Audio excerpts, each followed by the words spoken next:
I'm Zachary Fowler, winner of Alone Season 3, and you're watching 87 Days, my reenactment of all I did out on Alone, but as if I did it here in Maine. This is episode 7, and today we're gonna do something a little different. We have a special guest, Luke Soderling, right here from, where are you from? Northern Minnesota.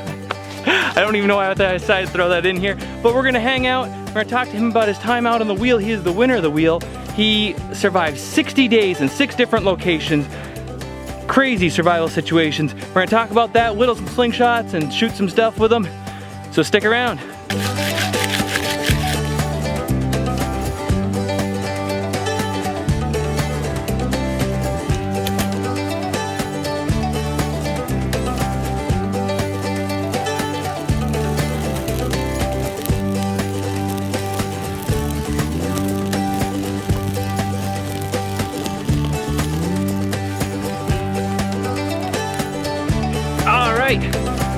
So, Luke, 60 days, that's a long time. And Luke's telling me he didn't have, you didn't have a big survival background. No, I'd never done anything like this before. I mean, this is the first time I camped, hunted, things like that, but never without bringing food, never without bringing a shelter or an axe or, you know, all kinds of other things. Never camped without matches before, that is for sure. Yeah, and honestly, I never did a lot with the ferro rod before I went on Alone. Okay, yeah. That was like a whole new thing for me. I mean, I tried it out a couple times. I knew the theory. I knew how to make tinder bundles, so I could start with my flint and steel and a piece of char cloth very easily. But the ferro rod was a new thing. Well, like you said, it's some of the things you heard about, right? Or read about, or, you know, everybody knows you're supposed to kind of wad it into a bundle, right? Make a little nest out of it, right? That's the limit of really what I knew what I was supposed to be doing. Yeah, it's like you got head knowledge, but then you get out there and there's so much more to it, because you find that, you know, it's more than just wadding into a nest. You gotta tap out the dust to make your tinder bundle work better. I picked the worst seat here. I gotta sit in the smoke. So. You gotta say rabbit, rabbit. Rabbit, rabbit? Yeah, rabbit, rabbit makes the smoke go away. You see, these are the things I'm here for. So, you know, these are the survival knowledge that I'm looking for. I could have used that. I mean, for 60 days, I had smoke in my eyes, and all I had to do was say rabbit, rabbit, go away, or whatever. Yeah, doesn't exactly. work. No. You can't say it if the smoke isn't there, because then the smoke comes back. Oh, okay. No, you got it. Yeah. But before we get too into like talking more about this, tell us about the wheel. Like, we know it was on Discovery. I've been watching some of it to see your adventure out there. What's the whole down low? The whole premise of the wheel is that they take 6 people that didn't really know what they were doing, and they drop them off in 6 different locations in South America. Then, we never know when, but this wheel is gonna turn, and it's all based off the lunar calendar. We weren't told this, but in the middle of the night, this beacon will go off, and you have 20 minutes to pack your stuff and head out of there. And then they drop you off in a next location and say, see you later. And you have to do that 6 different times. So it's a lot of work. It's just crazy. So they intentionally picked all of you guys to be knowledgeable type people, but not survival experts. Yeah, they were looking for different types of people. Some were runners, some were wrestlers, a nurse, you know, a fitness model, you know, an ex-Marine, and then me, I'm a plumber, and apparently a plumber, you know, fits well into a survival type video, I guess. I didn't realize you're a plumber. I got some stuff for you to look at when we get back to my house after this. I'm on vacation. Yeah, he's on vacation. Work the tops of your slingshot down. So you want it to be... I see, level across. Level...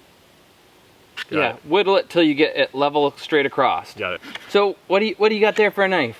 This is the Genesis by L.T. Wright. This is the same knife that Larry Roberts used when he was on Alone. Let's see if I can autofocus that. There we go. The Genesis. A sharp looking knife. The synthetic handles at hardcore. Quite very nice. Man. I don't know if I want to give this back. No. And as always, the multi-tool. And I think I'm going to do my whittling with something different today. Finhawk from Cold Steel.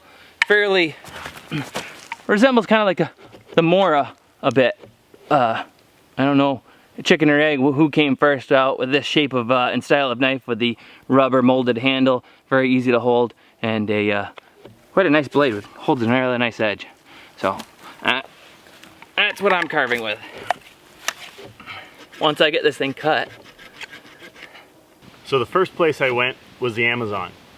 When I was first in the process of the casting for this, they asked me, where do you not want to go? Where's the least place you'd like to go? And I said, oh, please don't send me to northern Minnesota. And they said, no, really, where do you not want to go? I said, the Amazon. I really don't want to have to deal with the Amazon. That just sounds difficult and wet and moist and, you know, impossible to start fires in. And that's where I went first. Go figure, right? So I started in the Amazon. I had no idea what the gear I was given. I had a bag with me, but I hadn't been allowed to look into it yet, so I had no idea what I was dealing with. And that gear had to last me the entire 60 days. They would not resupply us. They would not give us any food. In that was a tarp, a machete, 3 days worth of food, which was actually just a cup of beans, a cup of rice, a cup of beef jerky, and a little bit of trail mix. That was 3 days worth of food, technically. Wow. I decided on day 2 that there were 2 things that were not going to happen. I was not going to push that button to tap out, and I was not going to eat that food. There was no way I was going to eat that food unless I absolutely had to. And so I started the process of trying to find food in the Amazon. I was able to find some fish right away, able to trap those in a fish in a gill net that I rigged up. But then I started a period of 8 days without eating anything. The stupid fish. That's right, the stupid fish. Only the stupid fish were catchable. That's right. He says. I thought that was pretty funny. Yeah, and so in the Amazon you have the piranha and these vampire fish with these teeth that can get to like 6 inches long. They're ridiculous, and I had to walk around in that water trying to set up that gill net, that trap. I was with you there. I was like, that's gross. That's like... It's rough. Dark water, you can't see what's down there. Well, and everything that bumps into is a piranha. You know, you're convinced in your mind that everything that just brushes up against you, you freak out. So then I survived through the Amazon, and I went on to the wetlands in Argentina, which is the world's largest wetland called the Pantanal. And I went there and survived in that area. I fought with the caiman. They kept these alligators that kept coming up whenever I tried to get water or swim around in there and cool off. They would come and harass me. One of them I named Helga. And Helga was really grumpy and would come, and she was about an 8-foot alligator. So one morning I was getting pretty hungry, and I fashioned a large pointy stick and went after the caiman with that. Caiman are really tough, and so when you try to spear them, it just bounces off, and I wasn't able to kill them with the machete. I saw that. With the spear. Yeah. I was finally able to get one with the machete and ate a small piece of alligator. Up to that point, all I'd eaten was fish, and I was really looking for something different, and alligators taste like chicken, right? That's what they say. Yeah. No, they taste like fish. Yeah. It was so disappointing. I was just really bummed. I wonder if that has to do with the difference between like a Florida alligator and a... I can imagine when they live in a mud hole with only little fish, you know, fishy fish that they're eating. You taste what you eat. Yeah, right. It tastes like what you eat, kind of thing, exactly. maybe. Yep. So yeah, that was so one thing I saw was like you killed that one with the blade, and the spear didn't work. Why not try to use your net? I thought about using the net. I was really actually pretty concerned about fishing with the net there because I might accidentally catch an alligator, and I figured that they were pretty powerful and could either tear my net or destroy it or haul it away, and I'd lose it. And I knew that, you know, in the 20 days or whatever I'd been out there so far, that was my lifeline. I needed to have that thing or else I was not going to make it. So I was trying to be really, really careful with my fishing net. That's a good, yeah. In the wetlands there, the first night I was there, I got dropped off in the dark, and so I was unable to make a raised platform or a bed, and that night I got eaten alive by these little chiggers, these little ticks I guess they were there, and I had hundreds and hundreds of these bites all over me. That night they just ate me alive, and that was miserable. And so that night I stood up on my sleeping bag and was pacing back and forth. I couldn't stand to sit still, just like all my nerves were like, oh, on edge. I couldn't barely stand it, and then it started to rain. And so I pulled my little tarp. They gave us a 6 by 9 foot tarp, pulled that tarp over my head and just huddled there all night. And that was miserable. That was the most miserable I've ever been in my entire life. that was rough. It sounds like you got it a lot harder than I did. In some areas, yeah, I set up my shelter the first day and I was comfortable till the day I left. I don't know. Right. Well, the difference is that, you know, you got to set up once and stay there. I had to move, you know, 6 times, and that's rough, especially when you have minimal calorie intake. Every time you have to move and you have to expend all that energy to get reset up again, refine food and water and shelter.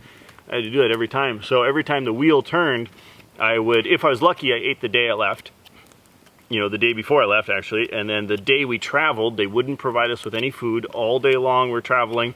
And then the day I arrive, you're still setting up shelter and fire and water and food. And so if you're lucky, you ate on the 3rd day. You know, sometimes it was as much as 4 days before I'd eat anything. Wow. Yeah, so it was rough. Yeah, I would not eat those rations. I was not going to touch those. So I was Did that have a bearing on your staying there or something, or just it was like you were saving those for the worst case scenario? Worst case scenario, you know, I was. You weren't penalized. No, it wasn't penalized or anything. It was just I kind of made up my own mind that I was not going to eat those right away because that was something I would reward myself with later down the road. And as it turned out, as I got further along, I would give myself a little tiny piece of chocolate. Well, on my boy's birthday, about a week before I got out, Joey's birthday was there. And so I sat in my shelter and ate just a couple little pieces of chocolate and sang happy birthday to him, just to try to, you know, be there with him a little bit in spirit. But that was hard missing birthdays. But then from there, I went to the Bush Plains. And the Bush Plains is this desert area. We wander around for hours and hours looking for water to start with. It was really hot and miserable. And there I set up a camp, very, very basic. Slept in a sandy kind of ground there. It wasn't bad, no bugs. And I ended up catching a lot of fish there with the cast net. Total of 77 fish I caught in the 16 days I was in the Bush Plains. You caught more fish there than I caught in my entire 87 days on alone. But what's really funny is that I threw away more food than you probably ate the entire time you were out there. Because I just filleted them. I didn't know what I was doing. You know, every time I caught a fish up north, I filleted the thing out. I didn't eat the eyes. I didn't eat the, you know, everything else and boil it into a soup or anything like that. So it's kind of funny. I wasted a lot of food, but I ate a pound and a half of fish a day while I was there. That was really and nice. now that you come back, you could learn some more. Like, you could smoke those fish. Yeah, right. And preserve those. So those 3 days of moving to a new location, traveling, you could pack away some of that as fish jerky. That's right. And have something to eat while they're moving you. That's one difficult thing, though, is that we were not allowed to bring anything from one zone to the other. Only what you started with. So only the pack of gear that I started with could I actually bring with me. So if you made a tool, you had to leave it behind. If you gathered food, you were supposed to leave it behind. So, well, then you eat it. Yeah, right, exactly. You had how long from when they told you it was time to move? 20 minutes. You had 20 minutes. That's 20 minutes you could stuff your face. Well, with your cat packing all your stuff at 3 o'clock in the morning, eating is not on the high priority, so it was tough. Yeah, you never knew when that was going to come either, unless you figured out the sequence, which I never did. Personally, I'm of the opinion you're there to survive the TV producers just as much as your situation. So if you know, if you gotta like hide a couple fillets of fish in your armpits, you know, and then be like, you know, like nibble on something, get to make it to the next location, then that's you're good, and they're bad for not being smart enough to figure out what you're up to. That's right. Forage along the way. Forage along the way. Yeah. So, and then from there, I went to the mountains, and the mountains were amazing. They were beautiful. I walked up to a mountain stream, and I could drink right out of the stream. The first time I had water that I didn't have to boil, and was not out of a fishy mud hole for around 30 days. So that was really nice. I just stayed there and drank water. All right, so now that gets to like a survival thing. When you were at these fishy mud holes, did you just draw your water from the fishy mud hole? What I did is I had a handkerchief covered the top and dipped the water out of there with that, tried to screen everything off I could, and then I boiled the water, and then I had a second handkerchief that was clean, that I kept clean, and would filter it through one more time into they gave us in our rations, we had a dry bag, and I took the rations out of there, and then stored water in that bag. So that worked pretty slick. In the future, I would go for a gypsy well. Okay, I thought about that. The problem is it was all clay in so many places, and he didn't have much to dig with. So yeah, see, because you didn't bring a shovel as one of your 10 items. He just got a backpack, though. He didn't really have a choice. You get a backpack with a bunch of junk in it. Yeah, in that case, you can use, I don't know what they call it, Indian digging stick. Okay. Which is like a fancy word for a stick that you jab into the ground. Sure, right. And you poke, and you can even use one that has a crook in it, so it creates kind of like a hoe effect. Right. And you can that was the hard thing, is that, you want to dedicate some time to digging a well, but I don't know how long I'm there. So I could go spend 2 days digging a well, and then I'm gone the next day. When I say a gypsy well, I'm talking like 3 feet from the edge of the water. Yep. You dig a foot of just enough to dip your pan into. Okay. And then you find some bark to cover it, and you might even dig a new one every day when you draw water, because... And you can drink it straight out of that?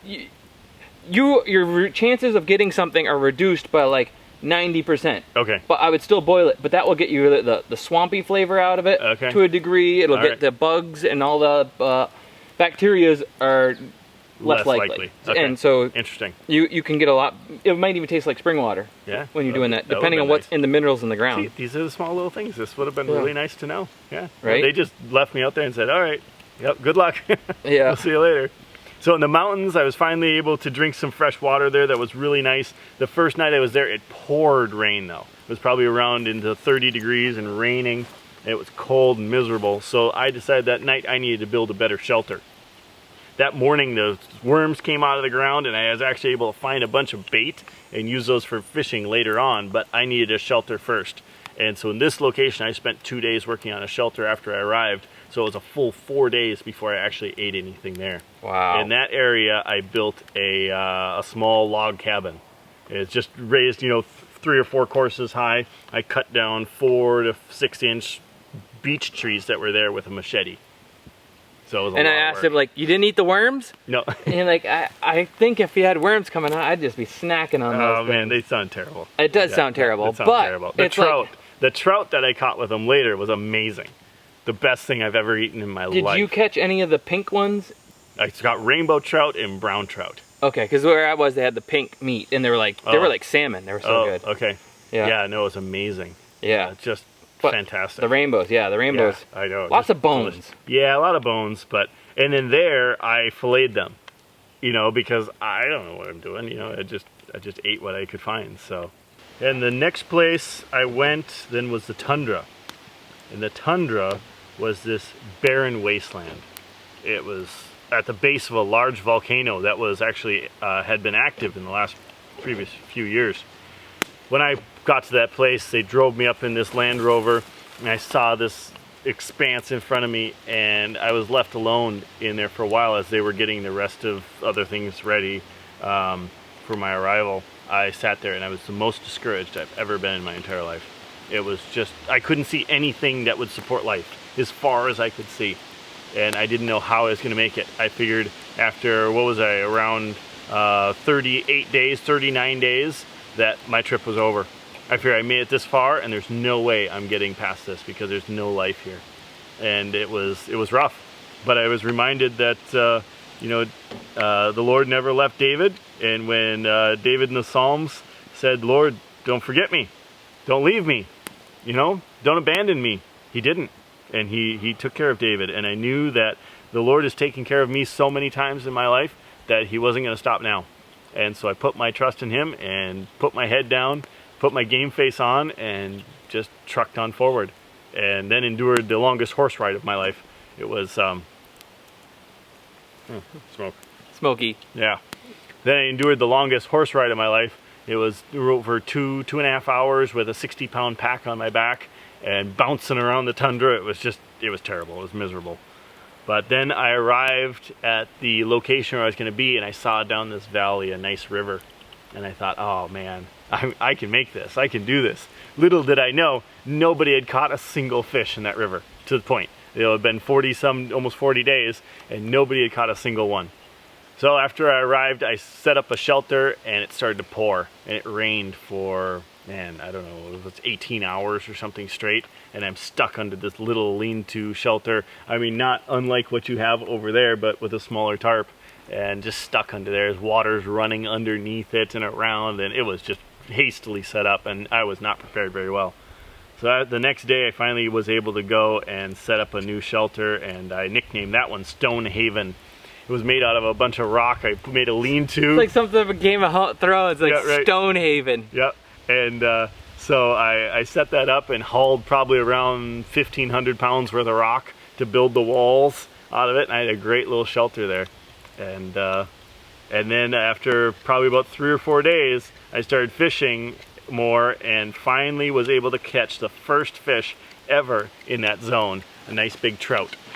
I actually caught a total of 5 fish there, so I was really blessed. Nobody caught anything else the whole time? Not a single fish there, so I was pretty blessed. And a lot of the fish that you caught, I noticed watching it, like all of the fish you caught, it seemed like they were all bigger than the trout and stuff that I ever saw in Patagonia. Some of them were, yeah. I mean, I caught some that were, the trout were up to 20 inches there, and then I caught a bunch of these bottom feeding things that were around 16 inches or 18 inches. And then the trout I caught in the mountains were smaller, you know. Some were up to 14 inches, 9 inches, you know. Yeah, so that was my average, is maybe 14 to, I don't know, 14 to 18 kind of thing. Yep. You know, it's like your average was like 20% bigger, it seemed like. But the big ones were, but then I caught a bunch of small ones too. So it's kind of, and then from the tundra, once I finally finished there, I went on to the island. And I was so excited because I didn't know what any of the zones were going to be. We had no idea beforehand what they would be, but I figured there has to be an island, right? You know, I mean, that's just quintessential survival, is to be dropped off on an island somewhere. So I arrived there and I was so excited. It was like being marooned on an island. I was Robinson Crusoe, you know? And so I finally got to do that, and that was a lot of fun. There was a lot of food there. There was a lot of mussels and snails and a lot of things I could eat. I finally had the first green vegetation that I could find that I could eat. The first stuff that I found in, 44 days. I had not eaten anything but fish and an alligator tail in 44 days. So finally I was able to eat something green, and it was wonderful. What was it? There was kelp that was around there, and then there were also these little flowers that were around that were edible, and then the dandelions. I was able to find some dandelions. Get in with the dandelions. They didn't taste like carrots. No, you didn't eat the roots though, did you? No, I did not eat the roots because I didn't know what I was doing. Yeah. You know, we had similar experiences in some ways, but then so different that it's just neat to be able to see how, you know, and it's, I don't know, it's something that you can share with somebody who's done it that other people just don't really quite get.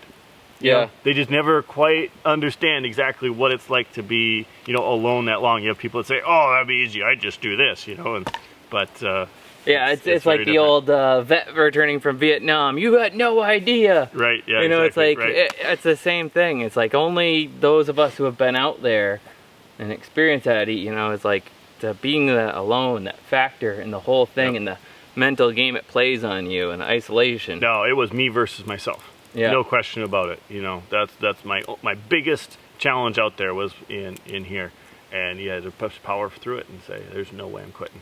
I will not quit." Yeah. So Never thing give the up. two of us weren't on alone. Yeah. We'd still be there. Yeah. Never give up. Never surrender. That's right? Never give up. Yeah. Never ever give up. Yeah. Yeah. No, it was amazing. And then I finally finished in the island. It was 15 days in the island. I endured days and days. There was actually 5 days worth of 40-mile-an-hour winds and rain straight. So it was rough. I had some great shelter, so that really helped a lot. Just being in plumbing and construction, and I knew how to build stuff, and that was huge help for me. So I built some pretty cool shelters. There I called it the storm shelter because of all the rain, and it was rough there. But yeah, it was a hard location. In that location, 2 people tapped out because of the weather. Really? Yep. That was the last location? That was the last one I was in, yep. But 2 people had tapped out there previously. So they made it, previously tapped out right, there, yep. not Yep. Because they dropped us all off in a different 6 zones. Right. Yep. And then when the we wheel rotated turned, around. you would all trade spaces. That's right, we'd all rotate around. And you couldn't use anything that anybody left behind from the previous one. They wiped everything clean, so you couldn't even tell that somebody had been there. Oh, right. But then on the day 60, I got up, and I was so excited to be able to go home. I mean, it was just all smiles. It was unbelievable. That's an advantage that you had that is a huge, I think, advantage over alone. We don't know when it's going to be over. So you're always thinking the other guys are eating so well, you're not Right. competing against a timeline. Yeah. Whereas on alone, you're competing against the other people. And in my mind, Kylie and Carly and everybody and Dan, everybody's out there eating boar cheeseburgers. That's right. And you know, Yeah, right, and right. they managed to turn their own butter from wild boar that they've been milking, and like they're having these feasts, and I'm sitting here like I just had fish head soup, and man, would I like to catch another fish today. That's right. It's right. like- Everybody else succeeding. But then the other thing that's really interesting though is that try to sit out there for the last 4 or 5 days when you know you're about ready to go home. It about drove me crazy. Oh yeah. I about lost it. You know, it's just every single day, those minutes and hours drag by so incredibly slowly. I know that was feeling. rough. There's like a lot of days, you know, that when you're like 4 days on fish head soup and you haven't caught a new fish, you know, that happened towards the end more than it ever did. After Yeah. day 76, I had like 3 fish. Yeah. And it's like, every day was a week long. Yeah, you know, you're right, just like, yep. I just want to finish today. That's right. Go to bed and get up and have a better chance at tomorrow. That's And right. I woke up that morning at day 60 and I realized I was able to go home that day. I went, packed up all my stuff and went and stood next to the shore waiting for this boat that was supposedly, I thought, was going to come for me. And when the boat came, the captain got off, walked forward and handed me something. And I was like, what on earth? And he motioned and I pushed the button and it said calling Amy. And when it said calling Amy, I absolutely lost it. Right there on this beach in Patagonia, I just lost it. And we talked for a while and it was just great. It was wonderful. But they didn't use that in the show. Ah, So you guys man, don't get to see that. Sorry. man, that would have been a moment. Yeah, to see. no, it was amazing. It's like that victorious moment when it all ends. Yep. You know, and Jamie shows up, and you know, I guess they decided it wasn't dynamic enough that it was a phone call, and you Right. you so blubbing. instead, yeah, right. Instead they had me go home.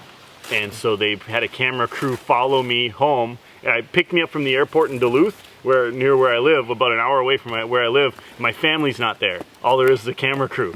I'm like, so then I have to drive home and there's filming on the way, interviews, all sort of stuff. And then when I get home, they park at the end of my driveway and I have to wait there for about 20 minutes.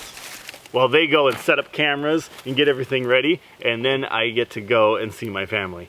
And so that was the longest 20 minutes of my life, sitting at the end of my own driveway waiting to go see my family. So what's your most asked? What did people ask you the most after all this? Would you do it again, probably? Yeah, I get that a lot. Also, probably the second most asked question I get is, didn't you realize people would be watching you when you were out there in your underwear? So that's probably the most asked question, especially from my mother. She was like, I asked her if she was proud of me, and she is not quite sure. But Yeah. you didn't spend time in your underwear out there? No, it was cold as hell. I never wanted to be in my underwear, except for when I was like in my place and I was in my long johns. And even then, I didn't strip down below the long johns. Really? That was it. Yeah. One of the big driving factors for me in doing this challenge is why I even signed up to start with. This is in 2013, I was diagnosed with thyroid cancer. I had stage 3 thyroid cancer, and they gave me a pretty good scar here to remove it. Since then, it's been something that people with thyroid cancer struggle with a lot, is energy levels and keeping active. And it really wants to drag you kind of down, and a lot of people just kind of give up. And I really didn't want to do that, and so I've been striving to stay active. And I want to be a good encouragement for those that are struggling with their own difficulties with thyroid cancer or other forms of cancer to never give up. You keep fighting, you keep working, you keep going through it. And I thought that would be a good example to my boys to never give up and never quit. And so for their sake, I could not give up. Even though that was the hardest thing for me, being out there, was missing my family. It was kind of this dichotomy, right? Do I be a good father and go home and see my family like I'm supposed to? Or do I be a good father and be a good example to my boys of never giving up? So I struggled with that a lot, but that was a big motivator for me to stay out there. Yeah, I always felt like that was like the bane of my existence out there, missing my family, and also the biggest motivation. Yeah, You know, it's like you're constantly at tug of war with your heart. You know, that heartstring just pulling you back home, and you pulling against it, saying, "For them, I will stay, and I'll never give up as long as I still have strength in me." Right. Yeah. You know. All right. So now what? You've got a viral video on YouTube. You've done this thing on the show. You're still probably under contract for a year, so you gotta wait to find out if you get to do another show of some sort. Right. What are you gonna do? Well, right now I'm focusing on the YouTube videos. I do permit to carry classes and I'm a firearms instructor certified by the NRA and the state of Minnesota and Utah. So I'm doing these instructional videos on how to interact with law enforcement. Also want to do some more of these survival videos, kind of help people follow along with the journey of what I'm learning and going through. So that's really the focus right now. I don't know if I'm gonna head off out into the wilderness again. I don't know if my wife would let me. She'd probably kill me. Like my mother said when I left, she said, if you die out there, I will kill you when you get back. So that was kind of what I'm dealing with. But I tell her every once in a while, my wife, that if I just disappear for a while, it's probably because I just went off and wandered off into the woods. So I kind of got bit by the bug for that. I hear that. Sure. You know, I said I'd never do it again. And then 10 days later, I'm like, when can I have another adventure? Right, exactly. Like... The first thing I ate was a large hamburger that I saw at the airport. This waitress walked by with this thing, and I kid you not, it was the size of my head. I mean, it was seriously this big, piled with guacamole on top, and the waitress was walking by with it, and I said, I want that. And the rest of the crew was like, all right, well, they set it. She set that down at a table with 4 ladies. They divided it into 4 pieces and did not finish the whole thing themselves. I ordered that thing and a beer and ate that entire burger and still wasn't full. So that night I had a big steak and potatoes and vegetables and a salad. Finally had a salad. I'd been craving that for so long. And I laid in my bed and moaned for about 4 hours because I ate so much. Oh yeah. It's hard to stop eating, isn't it? Oh right, it's impossible. You come back, you're so hungry. Right. If there's food, you have to eat it. Yeah, well, I kept putting things in my pockets. I'd find food and I'd stick it in my pockets all the time. It was really a bad habit. I mean, it was probably, 2 weeks later that I was still wanting to put food in my pockets. Did you see any wildlife and want to go after it? Like, my first thing I did when I got home, I went to Vermont like a week later, and I'm out on the deck with my slingshot, and there was a squirrel, and I was like, didn't even think about it. I just I killed it. Still, I've been out for 8 months. Something like that, and we were at the park not that long ago with my kids, and I'm holding a drumstick in one hand, a chicken drumstick in one hand, and this ant crawls up on my leg, and I go to flick it off, and for a split second I said, should I eat that? I'm like, no, I'm holding chicken. Why would I eat this ant? But when I first got out in the hotel that first night, and for about a week or 2 weeks afterwards, I would wake up and I would think that I was supposed to be filming. And I would wake up and I had this panic. And the hotel room, the first night I was out there, had a flashing red light on it, on the TV.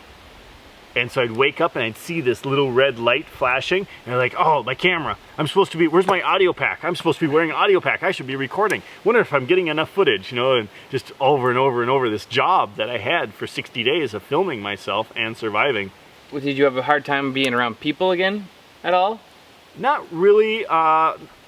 Being around people wasn't too abnormal. I know some people that had difficulties with some of that stuff, but the noise of being home with 4 little boys in a little house, that was weird to get used to. It took a little bit to get back into the norm of, having this chaos all the time, in the background. But other than that, it was not too bad. Yeah, I thought maybe I'd have a problem with that coming back to a 12-foot yurt and my little family and 2 girls and stuff, and but living in the yurt, it's like most of the time during the daytime, and it was August this time last year, yesterday, that I had one year ago, and we just spend all of our time outdoors. So once you're up in the morning, I go outside and sit outside, read for a little bit, stuff like that, and then come in, have breakfast as a family up at the table. Now we're back outdoors playing again, going swimming, all this stuff that we did. And this is gonna take me forever to edit because it's really long. So I think it's time for us to rig our slingshots and go shoot them. Here we go. All right, let's go. My slingshot I made, not too bad, huh? For the first timer. Got these cool taconite pellets that I brought for Fowler. This is what they make on the Iron Range where I'm from. And so I brought a whole pail of them. I figured, hey, this is perfect target ammo. Let's try them out. See, he knocks it off the first time. I mean, how am I supposed to get a chance? Nice! Woo!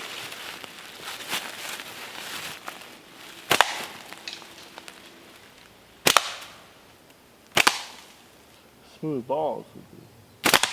I think we hit it twice. Yeah, like, we both got it at the same time.